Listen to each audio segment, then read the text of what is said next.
que se encuentren muy bien.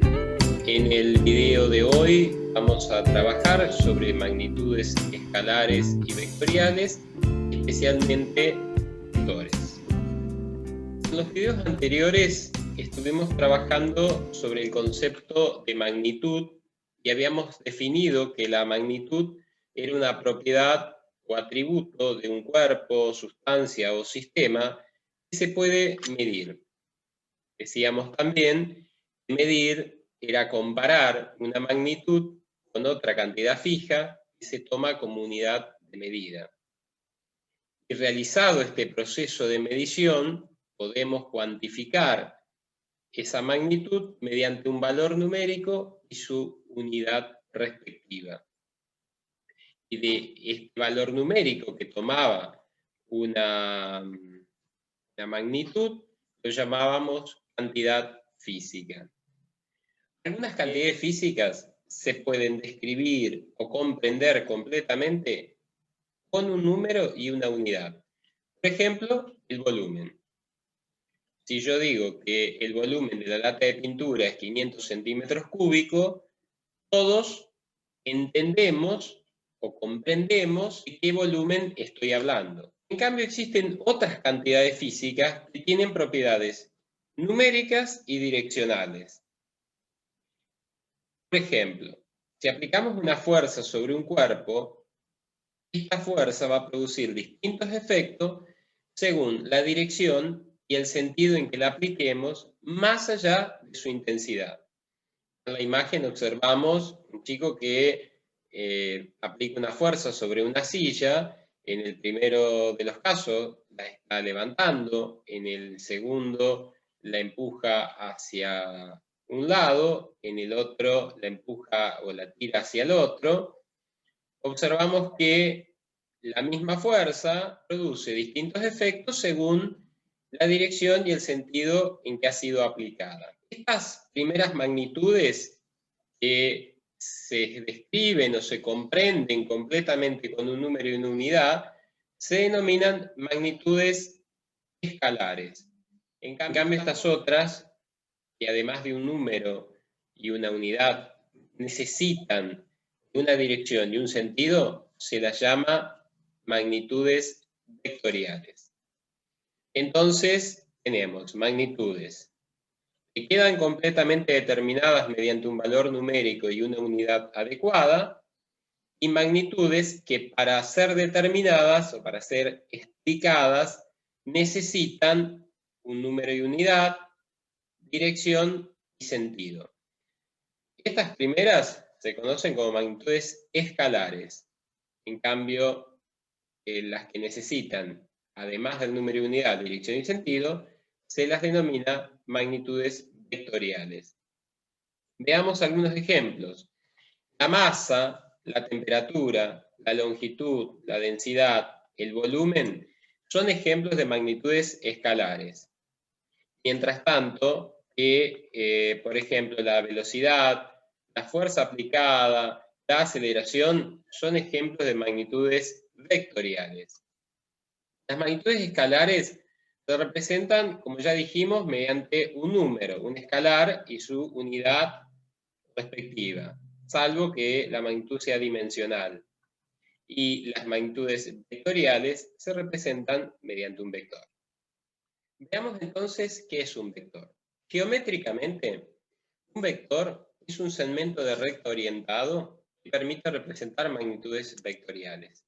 Básicamente, una flechita que tiene un origen, un extremo, el sentido indicado mediante la punta de flecha y una determinada magnitud o módulo.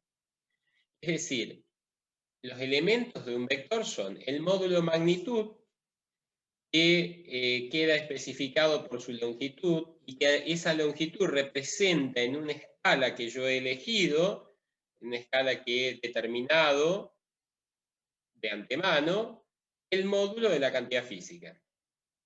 La dirección, que se establece por la recta sobre la cual se encuentra el vector, representa la dirección de la cantidad física, y el sentido, que me indica la punta de la flecha, indica justamente el sentido de la cantidad física que éste representa.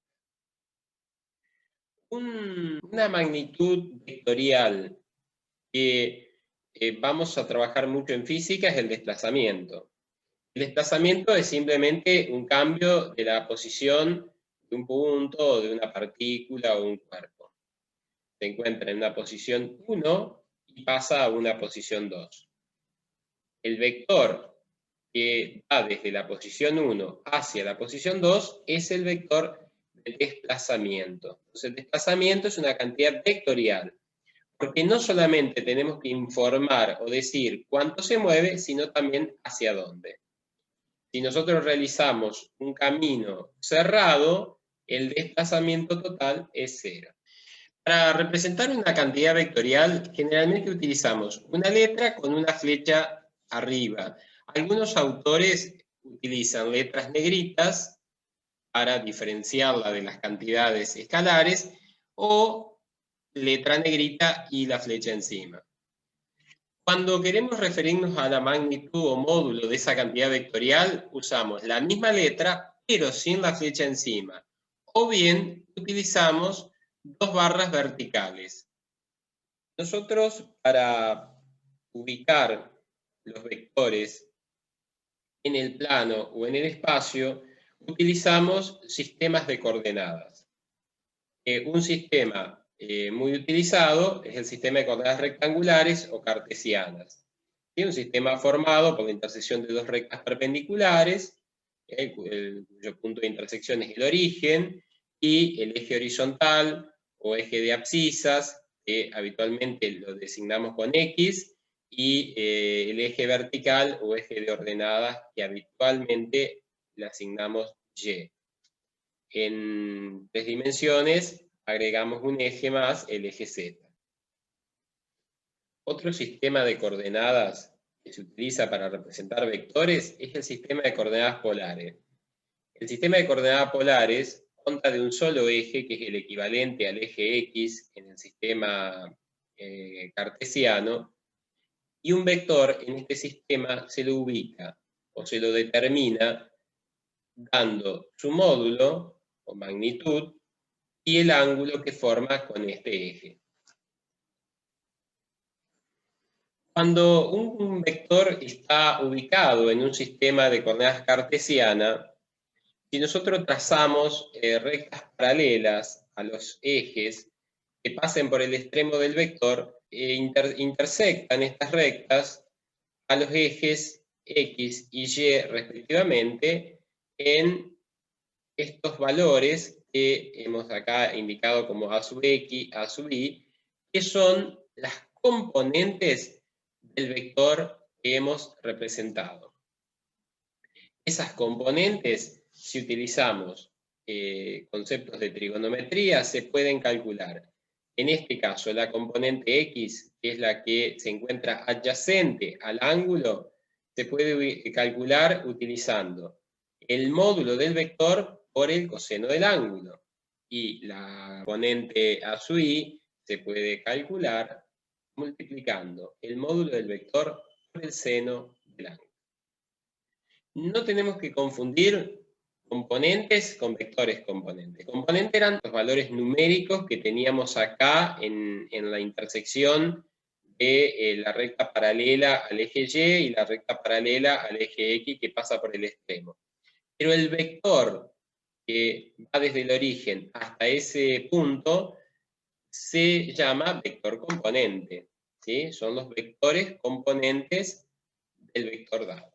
Además, utilizamos vectores unitarios o versores. El vector unitario es un vector cuya magnitud o módulo es 1 y se utiliza para direccionar, es decir, para describir las direcciones en el plano o en el espacio. Al eje X se le asigna el versor Y y al eje Y el J. En el espacio se agrega un tercer versor, el versor K, para el eje Z. Todo vector se puede expresar o escribir en términos de sus componentes, como observamos acá. Acá tenemos un vector A escrito con su componente A sub X en la dirección del eje X, que indicamos con el versor Y, más la componente A sub Y, en la dirección del eje Y, que indicamos con el versor J. Para calcular la magnitud o módulo de un vector, debemos recurrir al teorema de Pitágoras.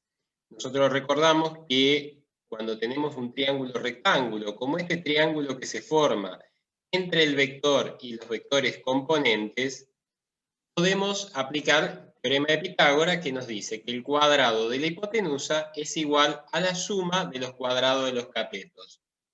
Por lo tanto, el módulo del vector elevado al cuadrado es igual a la componente X elevado al cuadrado más la componente Y elevado al cuadrado.